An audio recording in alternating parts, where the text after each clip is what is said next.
So our next speaker is James Rae, also known as JR, and this talk came about from being on our triage calls on Monday mornings, at least in Houston, Monday mornings, and seeing that some of the TM proposals were outstanding and some of the TM proposals were not. And I think it was important to have a talk on what makes a good TM proposal. We did have a talk on this at the last meeting, but I want to give you the perspective from the other side, which would be from the person who reviews most of the TM along with myself. So JR this year was awarded the Thomas H. Simpson Collegiate Professor of Cancer Research. Congratulations on that. He's Executive Officer for Translational Medicine. He's also a co-PI of the banking grant. He has also published in some highly respected journals, including Nature Genetics, JNCI, JCO, Cancer Research, and is currently funded by a number of mechanisms, including the NIH as well as the Breast Cancer Research Foundation. So, JR, thank you for preparing this talk. Great. Thank you, Lee. It's hard to follow such fantastic scientific talks, but now for something a little bit different. I just want to give a brief review of what we look for when we look at translational medicine proposals, and then update you on how these proposals are evaluated. So this is the leadership team here for SWOG from the translational medicine side. Again, we're here to serve you, the members, with Lee being the vice chair and me being the executive officer. And I rely heavily on Nathan and Edie and Bill Barlow for their help when looking at these proposals. It's a team effort. And the group at the biobank down nationwide in Columbus, Ohio, which is a bit of a sore point for those of us that are from Michigan, as I'm wearing my Michigan tag, and the biobank is down at the that horrible school down south. So Nilsa Ramirez is the director of the bank, and she works with Julie Castor-Foster, and Aaron Grundy's the day-to-day repository coordinator who I harass endlessly, but she's very, very helpful, and I appreciate her efforts. So first I just want to give an update on the bank, and then I'll talk about the translational medicine proposals. So the goal of the bank here is to collect specimens and store them for future biomarker studies, and then do that in a way that is using the most up-to-date biospecimen science in saving these samples for future studies. The other capabilities with the bank is they're highly qualified, and they effectively act as a core facility, and they can do a lot of molecular assays, including nucleotide extractions, protein, IHCs, making of tissue microarrays and whatnot. And the ultimate goal here of the bank is to provide these specimens for you to do your research with. I just want to give a snapshot here to give an idea of the type of volume that goes through the bank and the type of how these samples are being used for translational medicine. So back in 2011, we had consolidated the biorepositories in SWOG, and since that time, we've been able to inventory everything. And on average now, SWOG probably has about 500,000, 500,000 samples in solid tumors and about 9,000 in leukemia. And just to show you the type of volume, it's really increasing because translational medicine is such a key component in a lot of the clinical trials now. Just in the last 6 months, we've had over 30,000 specimens submitted to the bank across 36 studies that SWOG has running. And on the leukemia side, there's been over 300 samples coming in the last 6 months. So there's a really increase in the volume of the samples coming in and that are getting evaluated for the translational medicine studies that can be done. And from the distribution side, just a snapshot here, since 2011, it's close to 50,000 samples that have been distributed to researchers, and I think that is a remarkable number. And SWOG is really leading in a lot of these translational medicine studies.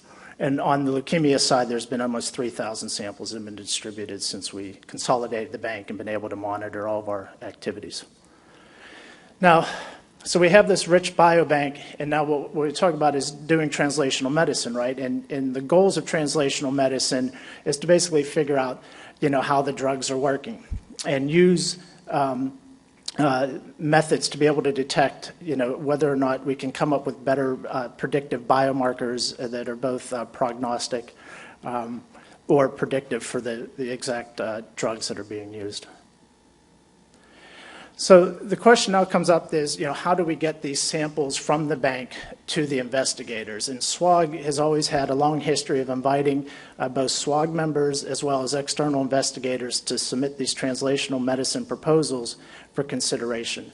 And the way, in a nutshell, the way this system works is that the proposals are first evaluated by the disease committee, and then when the disease committee thinks that there's a good idea there and a good reason, they then pass it on to the group chairs, and it comes to the executive committee, and then we evaluate it. And then I'm going to talk about what is now the updated part, is that the NCTN has this core correlative sciences committee.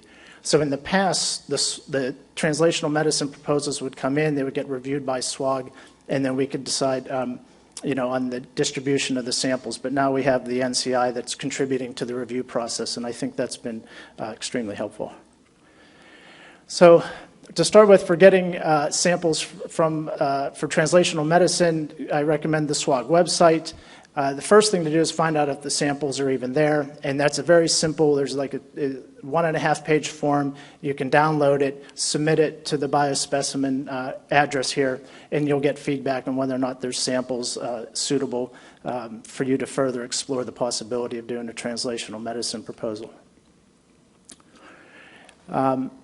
Now, in looking at the proposal itself and preparing these, again, there's at the SWOG website, I recommend there's a template there, and the proposals are actually very simple. They're about 5 pages. They can include appendices and other detailed information, but in general, it's a very easy proposal to submit, and a lot of it's cutting and pasting from the protocol and cutting and pasting from your own grant applications that you're applying to get these samples. So now, what do we look for in these proposals? And again, this is sort of a general overview because there's different types of proposals, right? So we see a lot that come in studies and development, and these are called the integral and integrated biomarkers. And then we also have the proposals for the external or retrospective studies to get samples out of the bank. But in general, the proposals are the same, the process for what we look for in these translational medicine proposals. And so the first thing in the proposal is just outline the primary objective. It needs to have a clear hypothesis that you want to test using these samples. And then a brief justification for using these. And this can include the scientific rationale and why this would be significant. And then the type of specimens that will be required. And there's a number of different types of samples in the biobank, going from frozen blood and serum and plasma and FFPE tumors and whatnot. A major thing that always comes up in all these reviews, and both internal reviews and at the NCTN level, is what's the amount of specimen you want to use, because this is a rich resource for future studies, and we never want to deplete them if we don't have to, because the studies, the genotyping studies I did 10 years ago required much more DNA than they do today, and so we're always trying to think about preserving these samples for future studies because there'll be new, better technologies always coming down the line.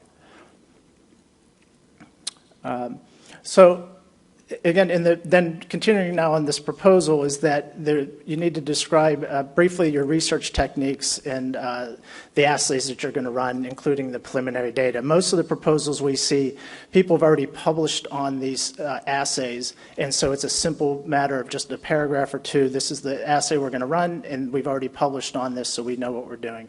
And then that also includes with the PI's experience in the facilities. The main point I highlight here, and this is just from my own learning experience in doing translational medicine in SWOG over the years, is that the statistical plan is key. And I always say this, the one thing that I had learned when I started doing these studies is you have to work with the statisticians. They're invaluable.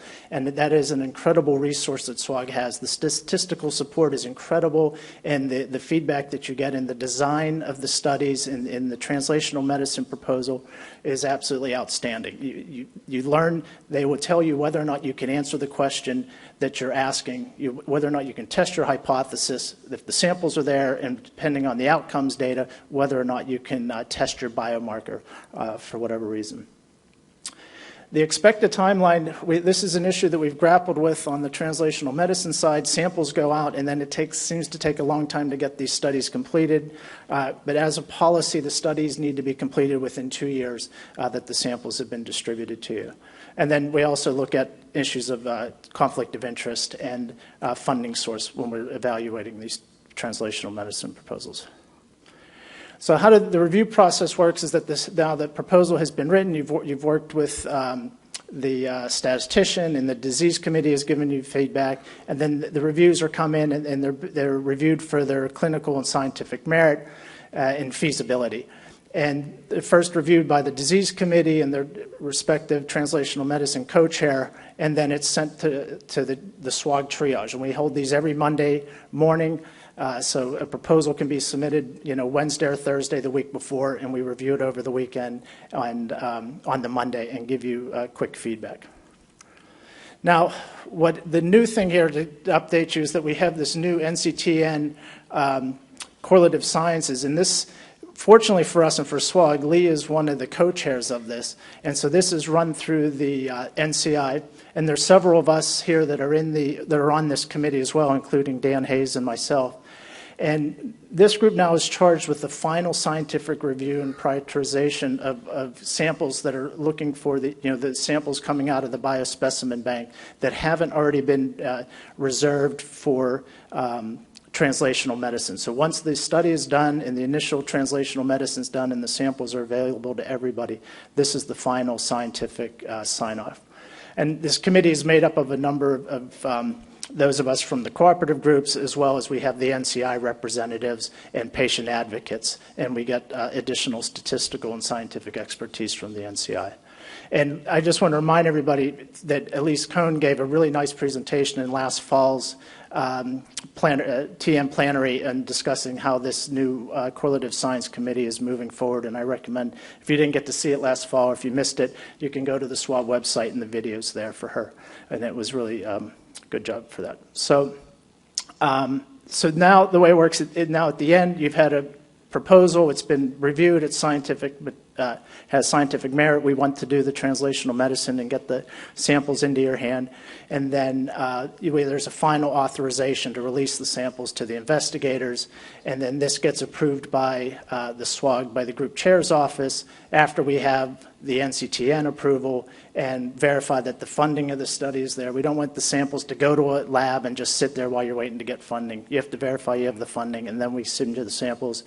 And then Edie Van Putten does a wonderful job of making sure that all the IRB approval, the informed consent, everything is taken care of before the samples are distributed, as well as executing the MUAs.